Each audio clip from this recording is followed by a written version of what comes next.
I want you to tell us about what happened the night of the altercation. They were coming downstairs one night, and I asked him, is that your car? He was like, yes. I told him, can you please move your car, because I can't get out. He's like, I could park there. I said, you really can't park there because that's a residential parking spot. It belongs to the neighbors upstairs. He's like, you can't tell me what to do. And I was like, I had to pause. I'm like, why we didn't even get to that point. Why are you using, foul language already with me? So he told me, do what I had to do. I'm from Compton. I immediately thought that was a threat. So I went back in the house and I got the kitchen knife that I was using because I was making spaghetti. Told him to move his car so I can go get the rest of the materials that I needed. So wait a minute, you went from do what you got to do to going to get a knife? Yes. Maybe a bit of an overreaction? Maybe a bit. Like I said, I told you from Compton, and look at the size he is. I was protecting my son.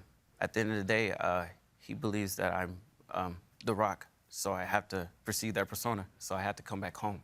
So I really thought that was a threat, and I got into defense mode. So, Mr. Williams, you're at the apartment complex, and Mr. Ty comes up to you. How does he approach you? That first incident, we didn't come from upstairs. We had just parked. My girlfriend was out first, Jermaine, walking ahead of me. I was still getting stuff out of the truck. I could hear, like, commotion, which was people talking, but it was a little escalated. So I walked out of the carport, and him and my girlfriend were in an altercation about the parking spot. And my first response was, just let him do what he's got to do, and we're just going to continue about our business because it wasn't his parking space. We weren't in his way. My truck's a big truck, but it fits within, even from mirror to mirror, it does fit within the lines. All right, so he disappears. He disappears. Right, and he admits he went back into his apartment, and we moved the truck. Do you think it's over at this point? Kind of, sort of. I really don't know what to think at that time. All right. But I went ahead and moved the truck, and there was still, I was in the process of moving it. I was already backed out, getting ready to go forward. Same thing, he just comes out with a knife, and I'm out there with her, so I'm trying to get my girlfriend away. What is he doing with the knife? He's running in a circle, like, around me, like fast-paced walking in a big circle around me. And he's making remarks about how he'll make me disappear, he'll take my life. Were you terrified? No, but I was intimidated by it just for the fact that it's a knife and the way he was holding it.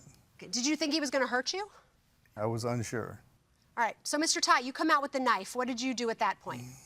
The story is so mistaken. I never approached this. All right, tell us your version. You come out of the apartment with your knife. I never approached his girlfriend because she was the one driving. I told him, like I said, I gave him time to respond. What did that mean? He said, do what you have to do. I waited. I gave you time to respond. He didn't. So like I said, I took that as a threat. I wasn't walking around you with a knife. Nobody thought and saw I had a knife but him, because I had it down here like this. I was in the Army, and I know a lot of combative stuff, so I was never going around just waving it around. No one knew I had it but him, because I told you I had it.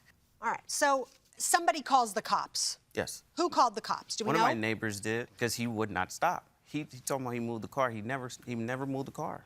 And you're saying that you continued fighting because he wouldn't move the vehicle. Exactly. And you're saying that he just wouldn't let it go after you moved I had the already vehicle. moved the vehicle, and I was in a spot waiting for the police department to show up. I'm going to go ahead and pass this to Judge Corriero. Were you in the car when the damage occurred? Yes. Where were you? We were both in the parking spots. I was exiting. I'm exiting. And then you say that the defendant's truck, the front left portion of it, scraped your back door. Is that right? Yes. Now, is this a photograph of the damage that you claim the defendant caused? Yes. And you say you got an estimate for that damage, which was over $6,000. Oh my God, goodness, yes. Right? And in the beginning, before I even got the estimate, I just asked them to settle this outside. I just said, if you don't have insurance, we can just give me a payment. Okay, Mr. Williams, what kind of truck did you have? A Dodge Ram. Where is your photograph of your car? My truck was repossessed. I don't have it anymore to have pictures.